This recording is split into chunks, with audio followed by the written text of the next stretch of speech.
From a young age, I've always wanted to be a doctor. Ever since I was like 3 and a toddler, I knew I loved helping people and putting people above myself and doing everything that is self sacrificing. Well, not really. Like, come on. When I was a toddler, I could barely tell my left from my right. I couldn't tie my shoes. I mean, I was probably just busy playing crayons. So, at this rate, at this point in my life, I doubt I could make any substantial decisions of what my life career path should be. But somehow life led me here through a whole lot of twists and turns and rejections. And if I'm being truly honest, I almost didn't make it here at all. Hello everyone, my name is Melodramatic Melissa. I am a fourth year medical student studying in the Medical University of Łódź in Poland, and I'm here to share my medical journey with you. Basically, what I do is that I create content to help medical students who feel lost in this whole medical application process. And I basically just give as much sound advice as I can, and I try to encourage people to study abroad if they can. So that's that. Without further ado, let's get into it. So here's what my timeline looked like. Imagine it's the year 2020. COVID has taken the world by storm, and you are one of the first batches of Leaving Cert students in Ireland to basically apply for medicine in this chaos. This was what the timeline looked like. So let's start. For the record, at no point in this entire year did I actually think I will make it into medicine. I was honestly just going on thoughts and prayers because I did not believe I had it in me to get into medicine this year. Like, not even once, not even applying. I had zero confidence in myself, but I did it anyway because what else was I supposed to do? This felt like the only path for me. Final year of secondary school, this is when the chaos begins. It's October 2020, and little did I know in the course of this entire year, from 2020 to 2021, I would be applying to 4 different countries to study medicine. So, October 2020, I realized, oh shit, I have to apply to the UK just in case I'm not able to get into an Irish medical university. And so what do? I start looking at taking the UCAT. I pay for that. I also pay for a whole lot of other subscriptions. Like, I think there was like Kaplan and all these little things to help you basically pass the UK medical exam, and it did not go that well for me. I had a low UCAT score, enough to get into low UCAT colleges in the UK, like Plymouth and some other few, but not enough to be competitive. And so I had to start looking at other options to see where I would be able to get into medicine for sure. So in my head back then, I was thinking, okay, if I apply to as many colleges as possible in different parts of Europe, for sure I will get into one. So, for the record, I applied to the UK. Obviously, I applied to Ireland because this is where I live. And I also applied to the Netherlands, and Poland was actually one of the last options. So let's go. So October 2020, I get a low UCAT score, and I am faced with this treacherous UCAS application system. And for those of you who don't know, the UCAS is basically the UK system for which they require you to submit all documents, personal statements, like rank all your colleges from top to bottom. And if you're someone like me who had initially gotten a low UCAT score, you're trying to be as competitive as you can. So I was thinking, okay, I am pretty good at writing. I need my personal statement to stand out as much as possible.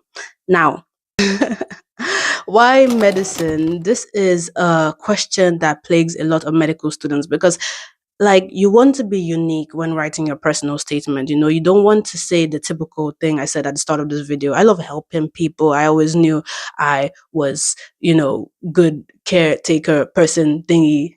I really need to improve my vocabulary. But my point is that I knew I wanted to do medicine because it was all I was told I was good at from a young age. They being like, my parents and my family, they weren't wrong. I was good at being caring to other people, I would say. But is that all it takes to come into this medical school journey thingy? Okay, again with the vocabulary. But my point is, I needed to do a whole lot of self searching and see why do I actually want to explore this pathway. And so I had to go looking. COVID 19, 2020, this year was total chaos, full of a lot of stress, a lot of racism, a lot of bias towards different groups of people. And I also realized around this time that women's health was actually really, really badly studied. So I realized that if I wanted to be the change I see in the world, especially when it comes to giving good health care to different types of people, regardless of their race, their gender, their social economic status, I should be the change I want to see in the world. And so I decided that to be a doctor is to be an activist because I believe that diversity should be woven into the natural fabric of every industry. That includes the medical industry because at the end of the day, it is a business. So I worked a lot with my French teacher. Shout out to Mr. Foyle. And he helped me edit a lot of my statements, and that was that.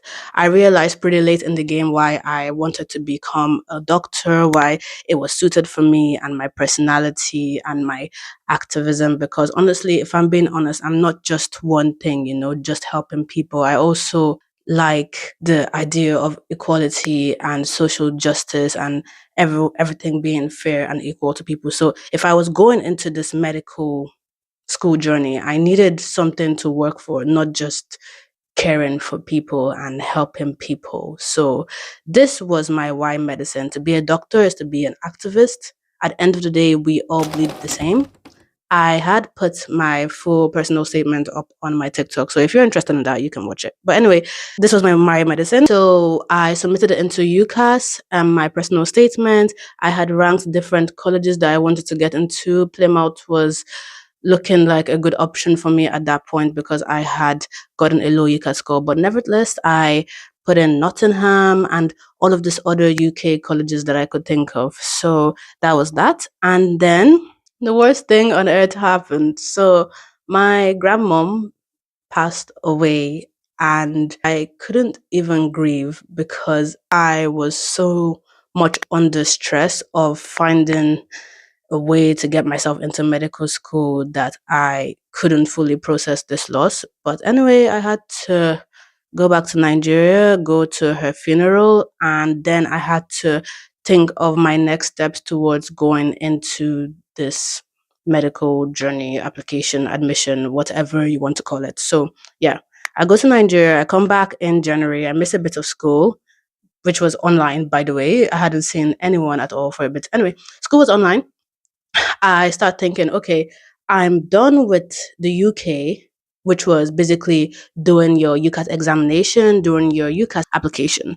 And now I have to conquer the CAO. So, for those of you who don't know, in Ireland, the CAO is a central admissions office or organization. It's basically like UCAS, where you like rank a list of courses you want to get into for college. And also for people who are looking into getting to medicine in Ireland, you have to also sit a HPAT exam. Now, this was my second exam in the span of like a few months this year. And this is written in like February, January, around this time in Ireland. So I study for my HPAT all through December, all through my grandmother's burial ceremony, all through January, and then I take the exam.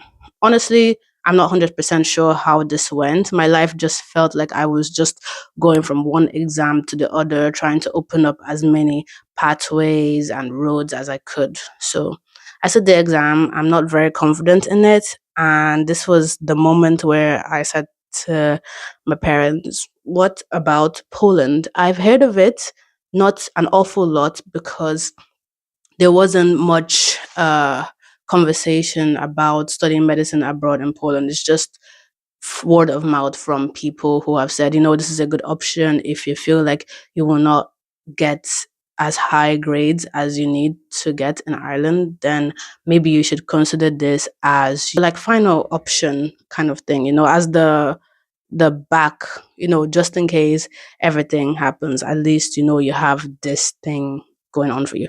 So anyway, yeah. I tell my parents about Poland and they do not like it because they're like, well, you're doing the UCAS, which we've paid for. You're also doing this HPAT thingy and you are in Ireland.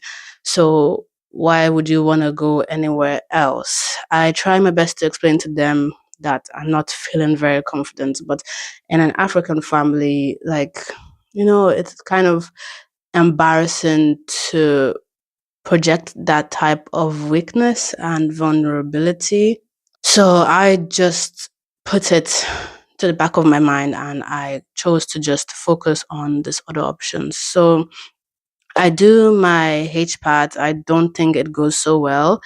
And I also looked into applying to the Netherlands. I wanted to go to Maastricht University in the Netherlands because they had a lot of, like, if you know what higher options in Ireland means, it just means that they come to this fair where they promote their university. And basically, what you needed to do was you had to get in, you study for 3 years in English and then the other 3 years in Dutch. If I'm being honest, I cannot even imagine myself learning a different language just to study medicine. A lot of people do this, and congratulations, you guys deserve all the accolades. But I'm okay with English being my first language. I do not want to learn any other language. And on top of that, learning a language and doing medicine, come on. But I was so desperate to get into medicine this year that I took on my third exam of that year, which was basically writing the whole essay thingy for Maastricht, where they required us to. There were two stages to get into Maastricht. First, you had to write an essay based on whatever topic you got. And basically, I had an essay saying that, using highlighters as a way of studying is just really a distraction and stuff like that. And I backed it up by facts and stuff I found online. But honestly, I don't really believe this. Like, I mean, it is backed up by science. But for me, if you're studying long hours, make your notes as pretty as you can so you actually want to read them. But this is my 2 cents. Anyway, let's get back into it. So I actually passed the first round of offers to get into Maastricht, which got me through by my essay. But then when it came to the final admission exam, the last round before I knowing that I'll be able to get in, I did not make it through the second round. And I was so crestfallen. I was so sad. At this point, I was lacking a lot of motivation and self confidence in myself because it was already a long year and it has still only begun. So I did not get into Maastricht University and I was like, okay, it's fine because I happened to have gotten two interviews into the UK. I can't for the life of me remember one of the colleges, but the other one was Plymouth. I had enough UCAS. I had enough UCAT point for Plymouth, and I was predicted good enough grades to get into Plymouth. But when it came to the interview process, again, it did not work out for me. So it was really, really difficult this era of my life when like January, February 2021, absolutely horrible. And to make matters worse, apart from the fact that all of my classes were online, we also had to do this in-person mock exams. And you should know what the mock exam is. So basically, I'm doing all of this like external examinations, but the most important exam of your life in Ireland is your Leaving Cert exam, which is basically your high school end of year exams to get into college. This is literally where the bulk of your grades, all that kind of stuff matter because this is the grade that will determine whether you can get into UK or Ireland or even Poland if we're being truly honest. And I had to start studying for this. I had to shove down all of my sadness, all of my anxiety about medicine, and I just had to start studying for the mock exams, which went well, but it was also a huge indicator of the areas I really had to focus on.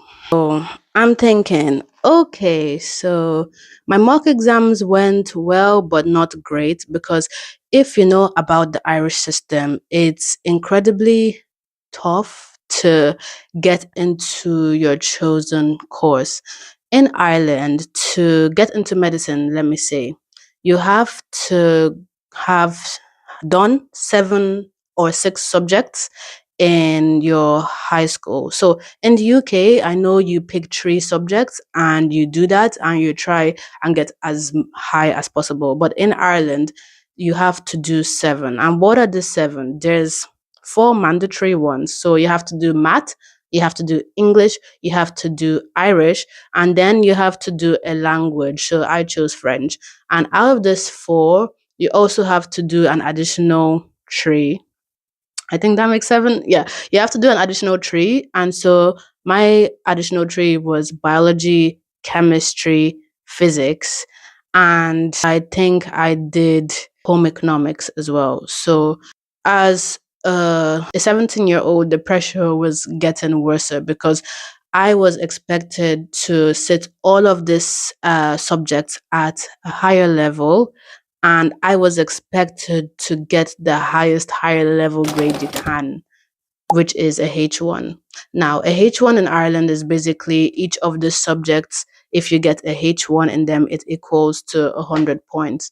To sit for medicine in Ireland is a combination of your Irish Leaving Cert, which is your high school diploma, plus your HPAT exam.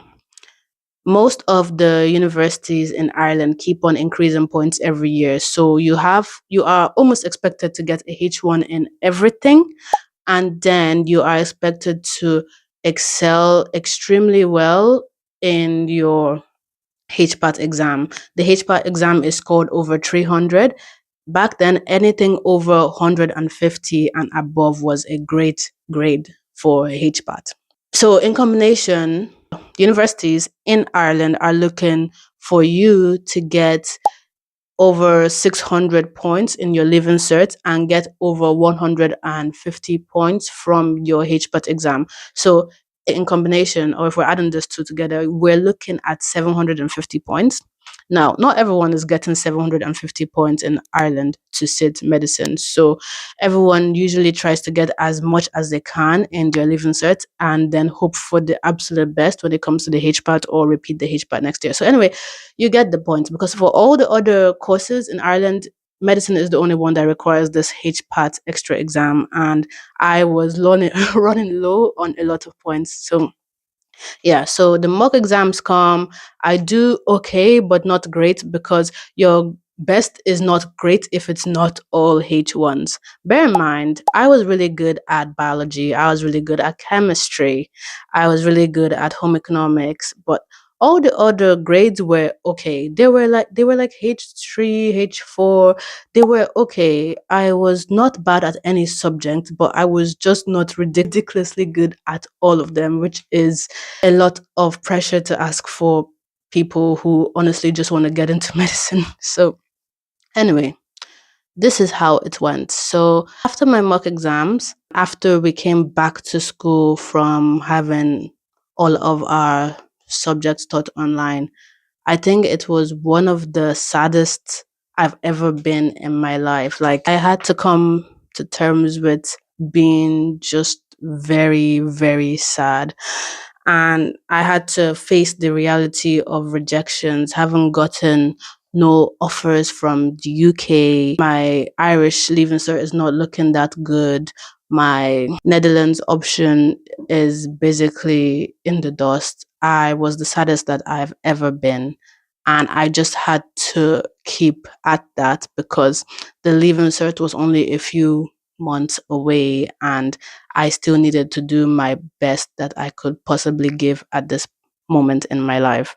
And bear in mind, I've already been doing a lot of exams from the start of the year, but I still had to give way more because this year was very, very tough for 2021 graduates just because the teachers were giving us a lot of tests in case we went back into COVID and we needed a predicted grade. So they will have a combination of all of these grades.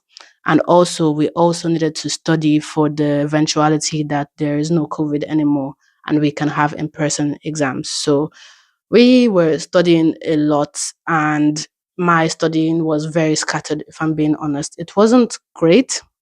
It was okay. Honestly, it wasn't great, but I think my mind was just not in a good place at the moment. Basically, what I'm trying to say is because of COVID and because of the predicted grades, there was just so much uncertainty for me and probably a lot of students that year. And just navigating, going through life, worrying about your future as a child, it was incredibly stressful. I had gotten no offers from any of the universities I wanted to actually go to, and I really wanted to study abroad.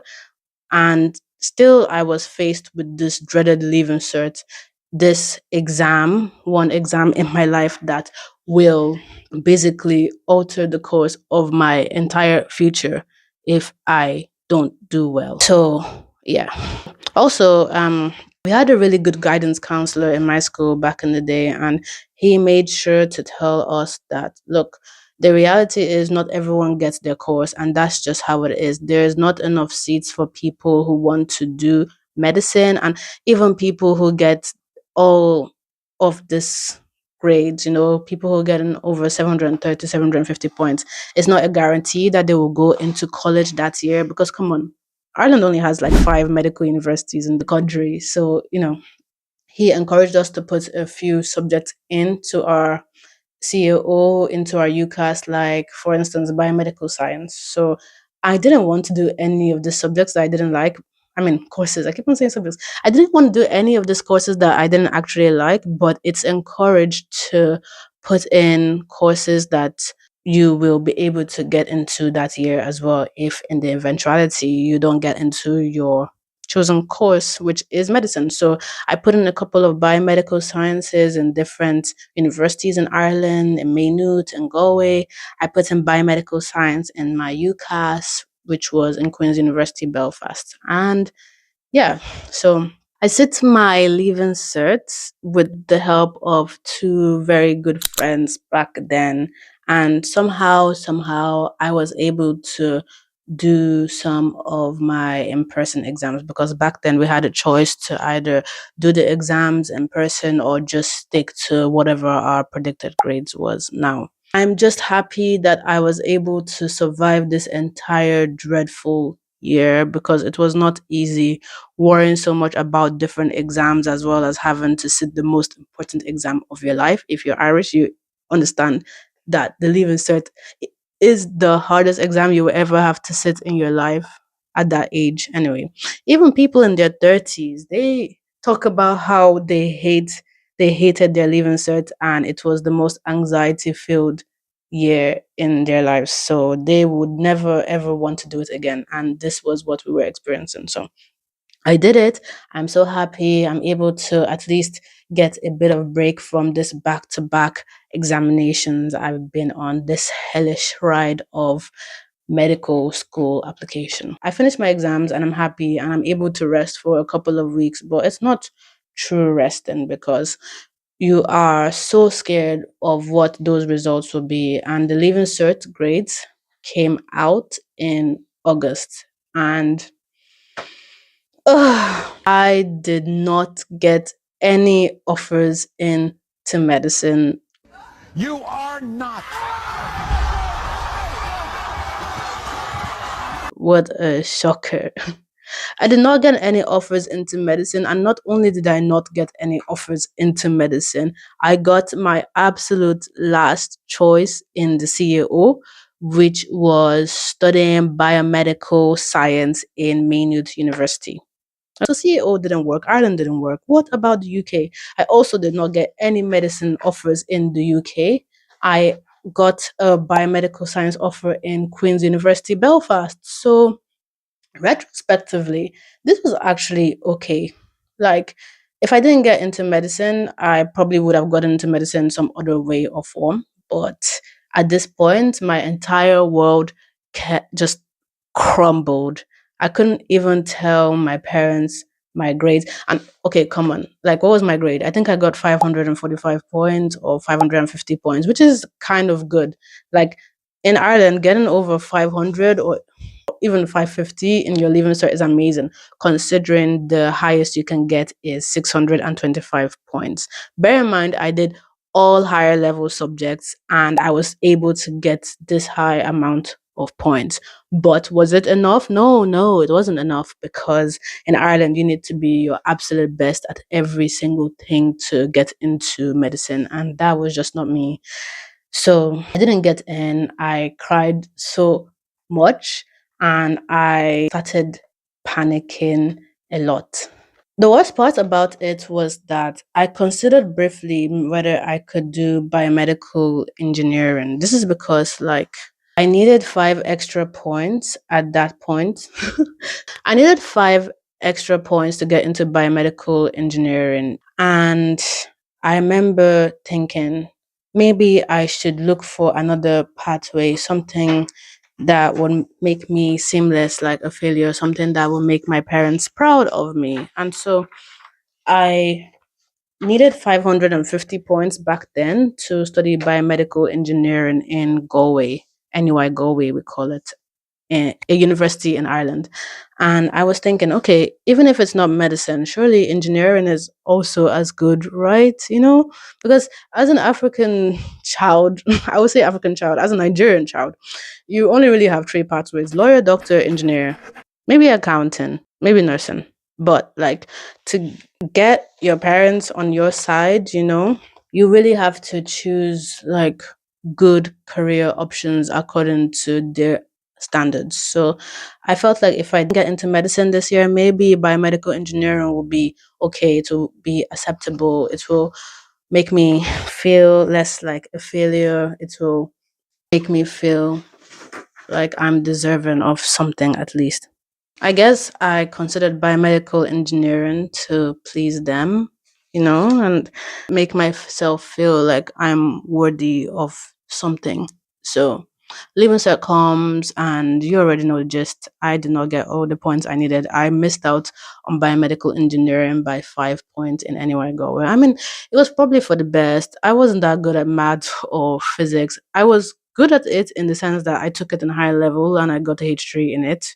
But actually studying it for like 3 years, no, I didn't like engineering. I just thought it would help me feel better about myself, about not getting into medicine, because it's also a really good course to get into.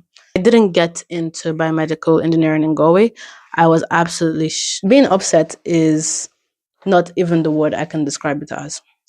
My parents didn't want me to do biomedical engineering anyway, so it was probably for the best, but that really, really broke me. So I told my parents that I wanted to take a gap year. Now, gap year in a Nigerian family, you were a disgrace. Like, what are you actually thinking? Why would you want to spend a year at home doing nothing, being unemployed?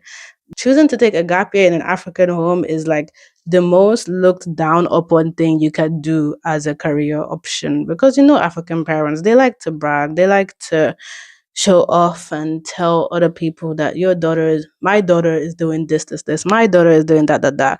I was already failing in so many parts right now, and I felt like having taken a gap year would help me organize my choices, my options much better than I would have been able to. And they did not accept. So I was stuck in a really, really difficult place, because I knew personally I did not want to do biomedical science. A lot of people encourage students who did not get into medicine to take their biomedical science offer. But I didn't like biomedical science. I couldn't imagine myself doing it for 3 years and then, getting into medicine afterwards, because I heard that back then I was of the knowledge that if you're going to choose to do something, you should do something that you actually like, so that you're able to get through it. Because you guys may not know this, but the first year of university, there's an insane amount of dropouts, not just in medicine, but in every course ever. The people you start with, Let's say you had 100 students in first year.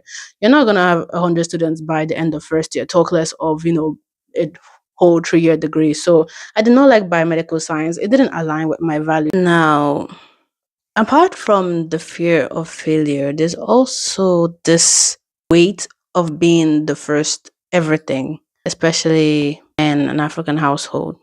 You're the first daughter, you're the first granddaughter on both sides, you're the first generation immigrant, you're the first everything. The insane amount of pressure and expectations and responsibility that's put onto you to succeed in life is too much for one person to be able to carry. And the toll it took on me to get to this point in my life at that time was at the expense of my mental health. It was one of the first times in my life I've experienced true depression, as in not wanting to stand up, not wanting to get out of bed, not wanting to take this last extra step. So, having to study for yet another exam that I might potentially fail, which was the examination to get into Poland, was so scary for me.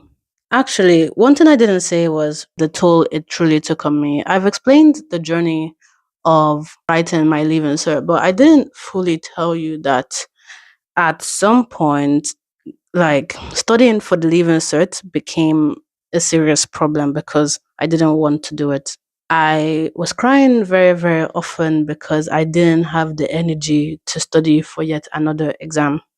And I didn't even sit my second math paper because I had something called math anxiety back then, where it was like you didn't know what kind of questions they were going to give you or if you'll be able to solve it. So you just didn't try. So I remember I sat my first paper. In Ireland, you have two papers for math paper one, 2 hours, math paper two, maybe another 2 hours. I sat my first paper and my hand was like shaking like this, and I had to go into the music room in my school for the second part of the paper. I just didn't write it because I couldn't. I would have fainted in school because of the pressure and expectation that was put on me. It literally just the pressure and expectation put on me made it so that I couldn't take another inch forward because I didn't think I could physically. I had two of my really good friends then who like tried to help me, study for math, studied for biology, just trying to at least get some type of information in you just to sit the leaving cert exam. I felt so burnt out. I felt trapped in sadness for the first time in my life. I couldn't even properly that leaving cert year until it was all over. So the stress of medical school and applying to universities took a huge toll on my mental health. So, the idea of sitting one more exam for Poland was so hard, but also it felt like a glimmer of hope. And the thing about application for medicine is that there was just this feeling of knocking on closed doors that I can only describe by picture. So let me give you a little drawing, guys. Let me give you a little drawing. Okay, so I have my iPad here and I'm going to draw. I guess we're using this type of therapy now. I'm going to draw exactly how it felt to be stuck in a position where you couldn't get into medicine as a final year leaving cert student. So this is me, and this is a door, and this is medicine on the other side of the door. This is time. Time was just pushing up against me, and I couldn't open this door to medicine. So essentially, I was being crushed and suffocated. So there's this urgency I felt, like medicine was on the other side of the door and I couldn't get in no matter how much I slammed into it and I fought for it to be open. They wouldn't let me in. It felt like so much gatekeeping. No matter how hard I tried, I only saw one door to get into medicine, to get to my dreams, and it was blocked. This was how I saw it. And I believe if you're a Leaving Cert student, you only think that there's only one option or way you can get to this dream or goal you have. But in reality, that's simply not true. But when you're young, you don't know what the opportunities are that you have. So it was just very, very linear pathway, linear thinking, tunnel vision type thing. And I felt suffocated by time.